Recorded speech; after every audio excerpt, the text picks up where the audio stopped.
Mr. Prime Minister, thank you very much for joining us. Teşekkür ediyorum, sağ olun. Thank you. What do you hope to achieve here at the Nuclear Security Summit? Doğrusu tabii büyük umutlarla. I have responded to this invitation with great hope. Our wish and desire is to make sure that this step that is being taken for the prevention of the proliferation of nuclear arms will provide a positive response to the expectations of the people. As you know, there are many, many heads of state, heads of government here. Iran has not been invited, and the world is very concerned about Iran's nuclear program. President Obama and allies are talking about imposing sanctions on Iran to bring it back within the NPT. Will you support, as a member of the Security Council and as a NATO ally, sanctions on Iran? Doğrusu biz şu ana kadar tabii bölgemizde özellikle nükleer silahların olmasını kesinlikle We do not want to see any nuclear weapons in our region, and in all of our discussions with our Iranian counterparts, we have always expressed this opinion. And what the Iranians have always clearly stated to us has been that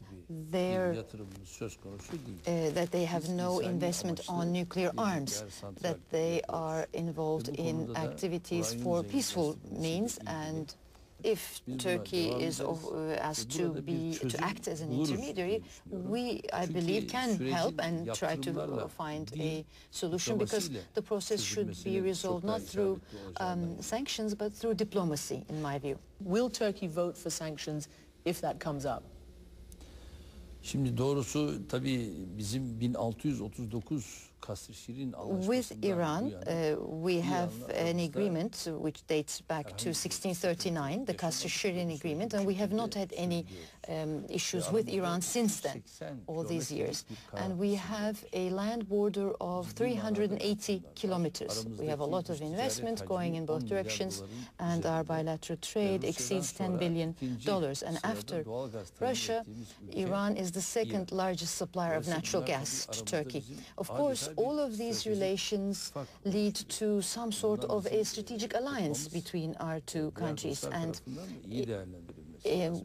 for us to step away from such a relationship would be something that would be difficult. This special relationship could in fact be a great opportunity to achieve a peaceful solution to these discussions, and that is why I refer to diplomacy as a way to resolve the issue, and I believe we can do it. Well, so far it hasn't seemed to have worked. You've outlined several diplomatic initiatives to Iran, and it has not worked. What do you think they're using their nuclear program for? What do you think their intentions are? Tabii şu anda şu var. Bir defa Uluslararası Atom Enerjisi Kurumu henüz kesin olarak IAEA has not definitively come out to say that the facility is for nuclear arms. What is being said is that Iran is not acting transparently, and that there is a probability, a possibility that such work could be ongoing, but there is no definitive determination there. How then do you propose to make them come into full compliance with the NPT and with the IAEA so there are no more questions about their intentions? Şu anda tabii İran NPT anlaşmasına. Iran is party to NPT and is also a member of the IAEA. But there's another country in the region which does not recognize NPT, but is a member of the IAEA. You're talking about Israel. Yes. It was said that you are going to come here and insist that Israel sign up to the NPT, and for certain reasons such as that, the Prime Minister of Israel cancelled his visit to this nuclear security summit. Is that your position here?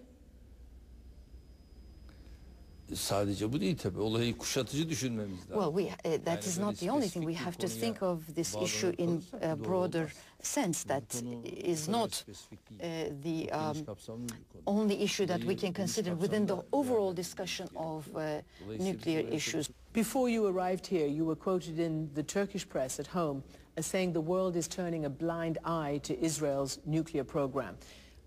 What is Turkey going to ask, demand, lobby for here regarding Israel and its undeclared nuclear program? Şimdi bunu tabii ben daha önce birkaç kez I have brought this issue to the agenda a number of times, and I can talk about it today and tomorrow, because if this is indeed the case, and if we are going to exercise politics on justice and in order to achieve peace, we must speak these issues, and all countries must approach the issue fairly. Iran cannot be the only agenda item with regard to nuclear issues. Israel cannot be the only agenda item either.